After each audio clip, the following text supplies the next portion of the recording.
2015 सालको ऐतिहासिक निर्वाचनबाट सभामुख हुनुभएका कृष्णप्रसाद भट्टराईले केही मानकहरू स्थापित गर्नुभएको थियो। सरकार सत्तापक्षको हुन्छ,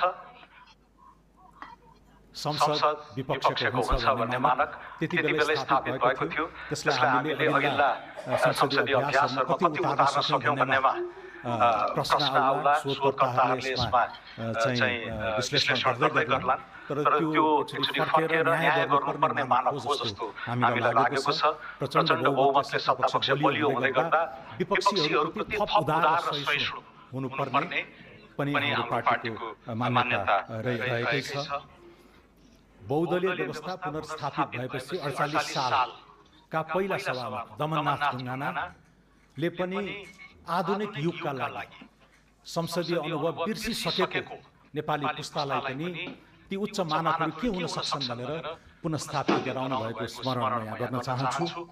उहाँले पनि बडो डिग्निटीका साथ त्यो पदलाई न्याय गर्नुभएको अहिले इतिहासकारहरूले पनि मूल्याङ्कन गर्ने गरेका छन्। थिति बसाउने, पद्धति बसाल्ने र कहिलेकाहीँ निरस हुने संसदीय गतिविधिहरूलाई पनि उहाँले असाध्य उच्च हास्य चेतले पनि चाहिँ पस्केर संसदलाई जीवन्त बनाउनु भएका उदाहरणहरू छन्। त्यति बेला असाध्यै विरोध गरिराख्नु हुने एकजना सांसद हुनुहुन्थ्यो, विरोध कतिवटा सधैँ विरोध गर्ने र सभामुखको पदबाट दमननाथ ढुङ्गानाले भन्नुहुन्थ्यो, हजुरको काम विरोध गर्ने, मेरो नाम दमन, मेरो काम चाहिँ दमन गर्ने भन्नुहुन्थ्यो।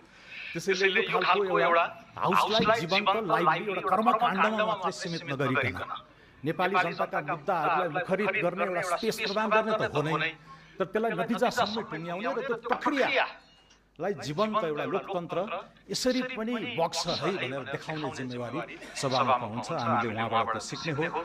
र 65 सालपछि संविधान सभाले अर्को संक्रमणको व्यवस्थापन गर्दै थियो। असाध्यै पेचिला चुनौतीहरू थिए। त्यति बेला सुभाष नेमाङले निभाउनु भएको आफ्नो कानुनी विज्ञता इत्यादिलाई उतारेर जुन व्यवस्थापकीय समन्वयकारी भूमिका उहाँले निभाउनुभयो, त्यसले पनि असाध्यै जटिल संक्रमणलाई पार लगाउनको लागि तत्कालीन व्यवस्थापिकाले भूमिका खेलेको थियो।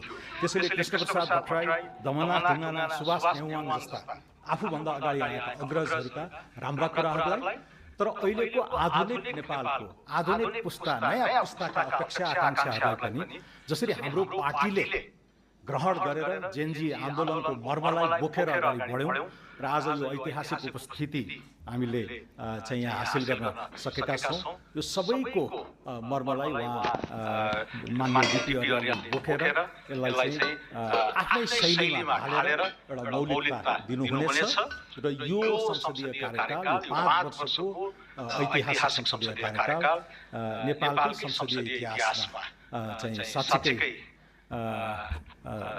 अनुपम हुनेछ भन्ने म विश्वस्त छु।